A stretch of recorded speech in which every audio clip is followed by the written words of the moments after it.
The FBI thought they had built the perfect cage, a fortress so secure even the shadows couldn't escape.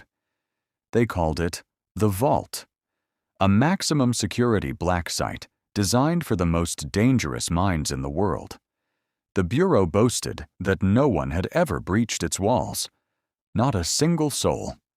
But arrogance is a dangerous thing. It blinds you to the impossible. Because inside Cell Block D, a master plan was quietly taking shape. Meet Subject 47. Not a brawler, but a genius. A ghost in the system. The FBI locked him away and threw away the key, thinking the threat was neutralized. They didn't realize they had just locked a wolf inside the henhouse. For 3 long years, Subject 47 watched. He memorized the patrol routes. He counted the seconds between the spotlight sweeps. He studied the structural weaknesses of the concrete itself. And soon, he wasn't acting alone. A crew of phantoms was assembled. This wasn't a smash and grab. This was a highly engineered surgical operation. They needed tools, items the FBI considered harmless trash. A stolen spoon became a drill. Stolen wire from the workshop became a makeshift key. And the noise of the nightly cell block checks? That became their cover. Every night, exactly at 2 a.m., the digging commenced. Inch by inch. Concrete dust hidden in their pockets and scattered in the yard. The FBI's cameras saw everything, yet they saw absolutely nothing. But getting out of the cell was only step 1. Between them and freedom lay the vault, a massive subterranean evidence room they had to cross. It was heavily alarmed. Laser grids, pressure plates, thermal sensors. But Subject 47 had managed to smuggle in the blueprints 3 months prior. He knew the exact blind spots of the thermal cameras. They created decoys to fool the guards during the night count. Papier-mâché heads with perfectly sculpted blank faces placed gently on their pillows. The trap was set. The preparations were complete. The date was set for a night when a massive storm was scheduled to hit. The thunder would mask the sound of the final breach. Midnight. The storm raged. The lights flickered. It was time. The phantoms slipped out of their cages. They moved through the utility shafts like shadows, completely silent. Then, they reached the vault corridor, the most dangerous part of the plan. Why the suits? Because they weren't just escaping. They were stealing the FBI's own secrets on the way out.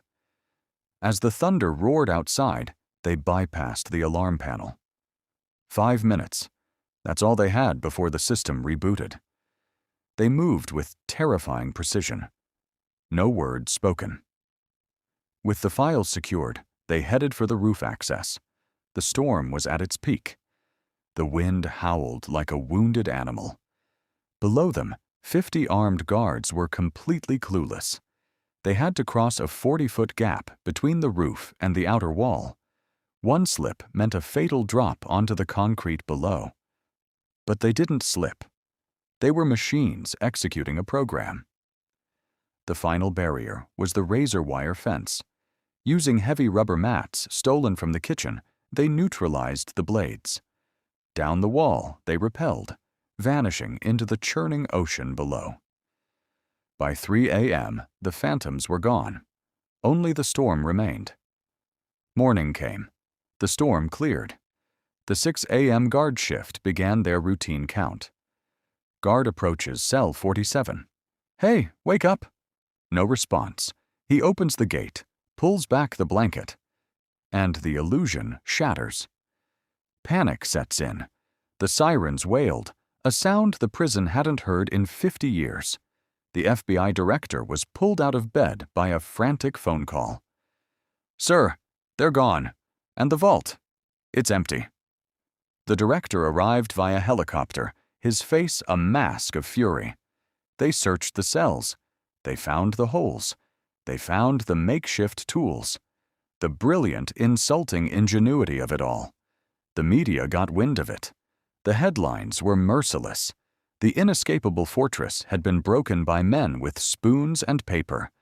A massive manhunt was launched, the biggest in U.S. history. They dragged the ocean. They raided safe houses across the globe. But they found nothing, not a single trace. The phantoms had truly vanished, taking the FBI's deepest secrets with them. To this day, the FBI claims they drowned in the storm. But everyone knows the truth. The agency was just trying to save face. Somewhere out there, the phantoms are still walking among us, a reminder that no cage is truly inescapable, if you have the mind to break it. If you enjoyed this insane escape story, make sure to hit that like button and subscribe for more deep dives into the world's most brilliant operations.